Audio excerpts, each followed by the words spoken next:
ধর্ষণ শুধু অপরাধী নয়, মানবতার বিরুদ্ধে চরম আঘাত এবং সমাজের নৈতিক অবক্ষয়ের ভয়াবহ চিত্র বলে মন্তব্য করেছেন বিএনপির ভারপ্রাপ্ত চেয়ারম্যান তারেক রহমান।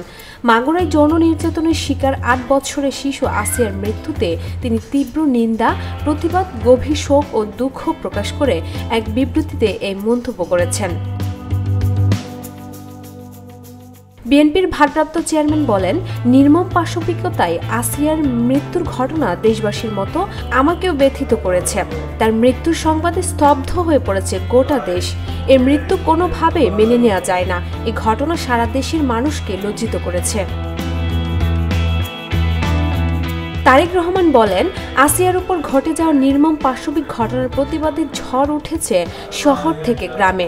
রাজপথ উত্তপ্ত হয়েছে মিছিল আর স্লোগানে। একই সঙ্গে তার ফিরে আসার জন্য প্রার্থনা ছিল প্রতিটি মানুষের।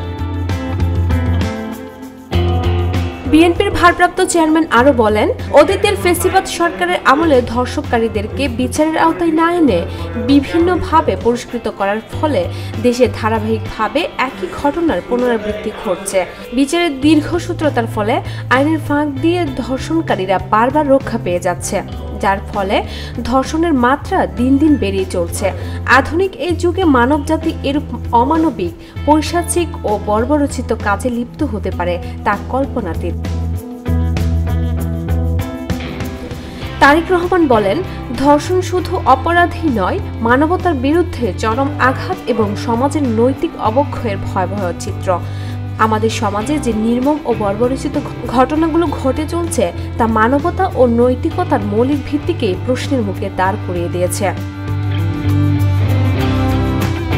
বিএনপির ভারপ্রাপ্ত চেয়ারম্যান বলেন, নারী, কিশোরী ও শিশুদের প্রতি যে কোনো ধরনের সহিংসতা বা হয়রানি মানবাধিকারের সুস্পষ্ট লঙ্ঘন। তাই সরকারি সংশ্লিষ্ট কর্তৃপক্ষকে নারী ও শিশুদের নিরাপত্তা এবং মর্যাদা নিশ্চিতে দায়িত্বশীল ভূমিকা পালনের আহ্বান জানাচ্ছি।